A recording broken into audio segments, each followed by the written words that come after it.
আসসালামু আলাইকুম। মেঘলাস ওয়ার্ল্ডে সবাইকে স্বাগতম করছি। আমি মেঘ, ঢাকা থেকে বলছি।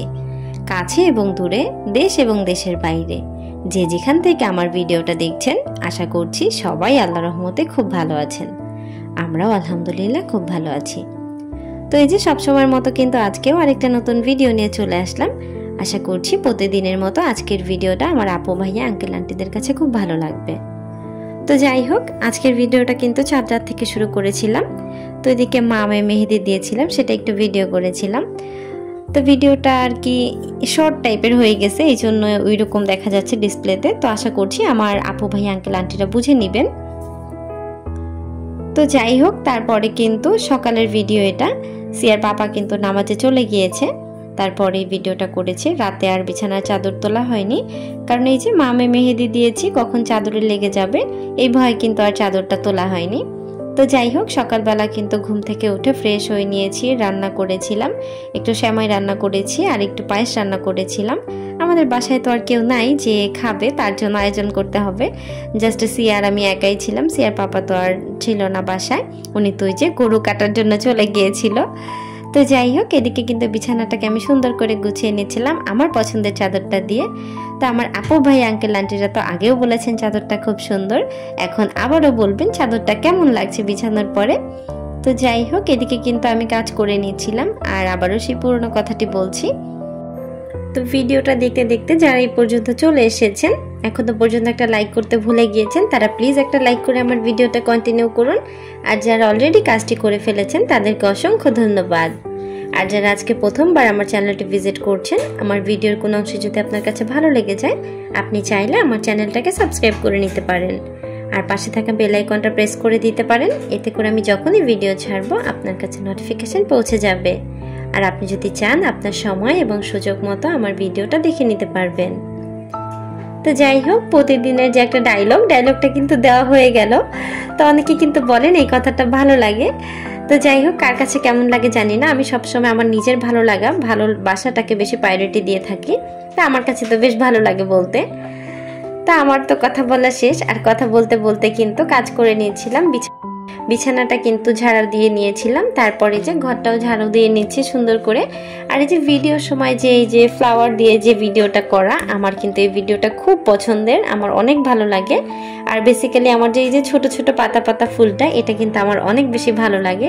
তাই আমি আমার ভিডিওতে কোনো না কোনো অংশে এই ফুলটাকে রাখার চেষ্টা করে থাকি। আমার কাছে তো খুব ভালো লাগে। আমার আপু ভাইয়া আঙ্কেল আন্টি, তোমাদের কাছে যদি ভালো লাগে আমাকে একটু বলবা। সব সময় কেন জানো, বেডশিট চেঞ্জ করার পরে বিছানাটাকে আরো বেশি সুন্দর লাগে। একটা বিছানার চাদরই পারে ঘরের সৌন্দর্যটাকে চেঞ্জ করে দিতে।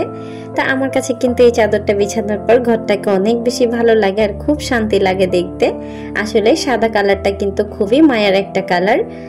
তো যাই হোক, এদিকে কিন্তু আমার ঘর গোছানো শেষ, তারপর মা মেয়ে গোসল করে নিয়েছিলাম আর একেবারে একটু সেমাই খেয়ে নিচ্ছিলাম। তো আমি বাবুকে জিজ্ঞেস করলাম যে তোমাকে কি দিব, ও আবার বলল যে ও সেমাই খাবে আর পায়েস খাবে।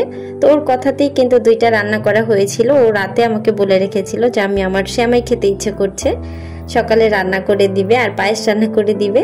তো ওর কথাতে কিন্তু একটু একটু করে রান্না করেছি। এই যে যতটুকু দেখতে পাচ্ছেন ততটুকুই কিন্তু রান্না করেছি, বেশি রান্না করিনি। কারণ আমাদের বাসায় এক্সট্রা কোনো লোক নেই, আমি সিয়ার পাপা ছাড়া। আর সিয়ার পাপা তো চলেই গিয়েছে, সে তো খাবে না। তো আমাদের মামের জন্য একটু রান্না করে নিয়েছিলাম। তারপর এই যে দুজনে বসে পড়েছি সুন্দর করে খাওয়ার জন্য। তো সবাই কিন্তু আমার বুড়িটার জন্য দোয়া করবেন। আর সবাইকে আবারও ঈদ মোবারক বলছি, যেহেতু ঈদ কিন্তু চলছে। আমার ভিডিওটা তো ঈদের, এই জন্য ঈদ কিন্তু শেষ হয়নি। তো যাই হোক, এই যে খাচ্ছি। আর আমি যে ভিডিওতে কি কথা বলবো, আমি আসলে খুঁজে পাই না টপিকটা, যে কোন টপিকে কথা বলবো। ভিডিও রিলেটেড যদি কথা বলতে থাকি তাহলে দেখা যায় যে কথা শেষ হয় না, মানে ভিডিও শেষ হয়ে যাচ্ছে কিন্তু কথা আর বের হচ্ছে না। ভিডিও রিলেটেড আর কি কথা বলবো, তাই খুঁজে পাই না। যতটুকু পারি ততটুকু বলতে থাকি, তারপরে কিন্তু দেখা যায় কথা বলা হয় না। কতটাই বা কথা খোঁচায় খোঁচায় বের করা যায়। পেটের মধ্যে তো অনেক কথা আছে, কিন্তু কোন কথা কোথায় বলবো, দেখা যাবে এটা নিয়ে ট্রলের শিকার হয়ে যাব। তো এই ক্ষেত্রে কিন্তু কথা বলা হয় না। অনেক আপুরা আছেন খুব সুন্দর গুছিয়ে কথা বলেন, সংসারের আয় উন্নতি নিয়ে কথা বলেন।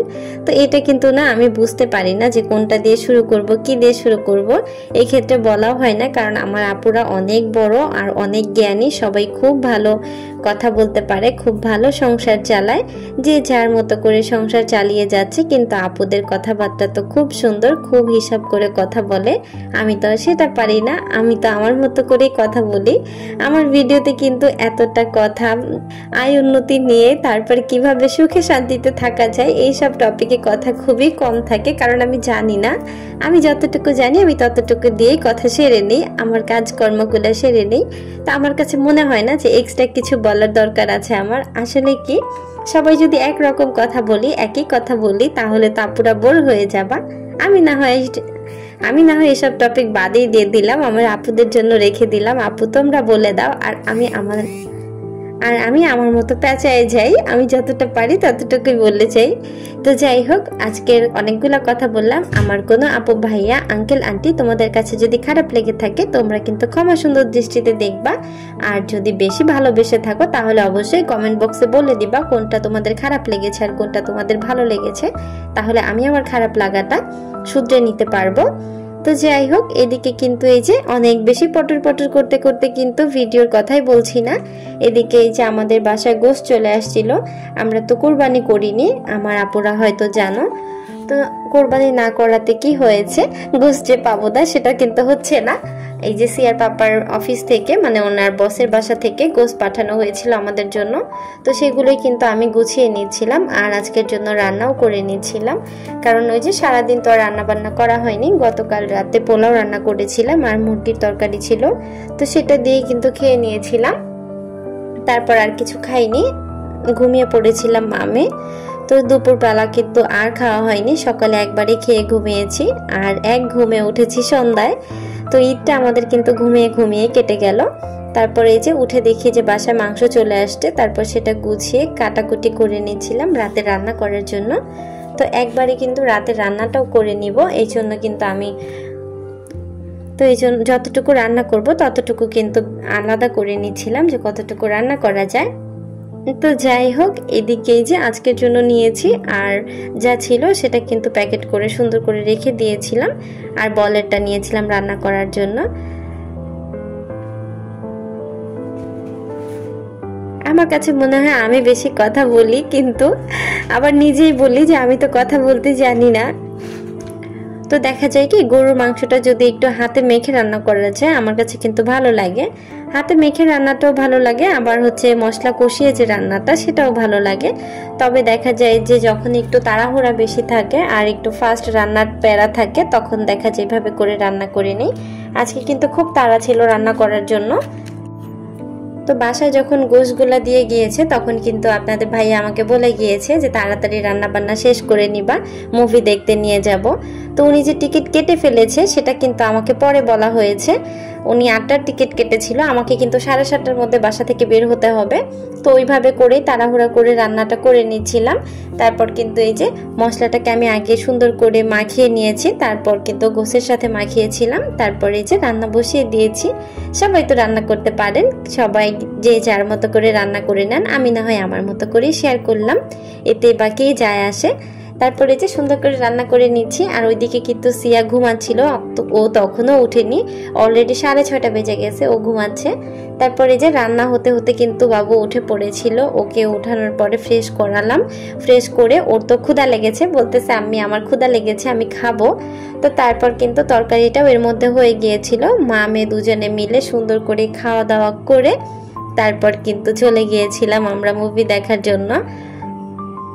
তা আমরা কিন্তু তাণ্ডব দেখেছিলাম। তাণ্ডব দেখাইছে হলের মধ্যে, যারা দেখছেন তারা দেখছেন, যারা দেখেন নাই তারা দেখে নিবেন, খুব ভালো লাগছে।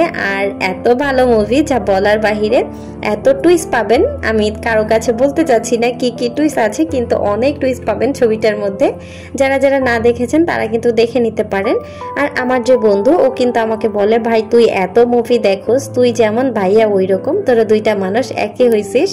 আসলে আপনাদের ভাইয়া আর আমার মেন্টালিটিটা একেবারেই সেম। মুভির দিকে কিন্তু আমাদের ঝোঁকটা খুব বেশি, তবে আমার চাইতে তার ঝোঁকটাই বেশি। তো যাই হোক, এদিকে কিন্তু রেডি হয়ে বেরিয়ে পড়েছিলাম। আর এই যে আমার ভিডিও করার সময় ক্যামেরা একটুখানি মানুষের ঝগড়া ক্যাচ হয়ে গেছে, ওখানে গাড়ির সাথে লাগাই দিছিল একটা হুন্ডার একটা রিক্সা। তো যাই হোক, ওইটা নিয়ে ওনারা ঝামেলা করুক, আমার কি যায় আসে, আমি আমার মতো ভিডিও করে নিচ্ছিলাম। তো বাইরে বের হলে কিন্তু আমার ফুল নেওয়া লাগে, এটা কেন যেন একটা অভ্যাস হয়ে গেছে। সিয়া আর আমি দুজনেই, গাছ আছে বাসার পাশে, ওইটা থেকেই কিন্তু দৌড় দিয়ে নিয়ে নেই।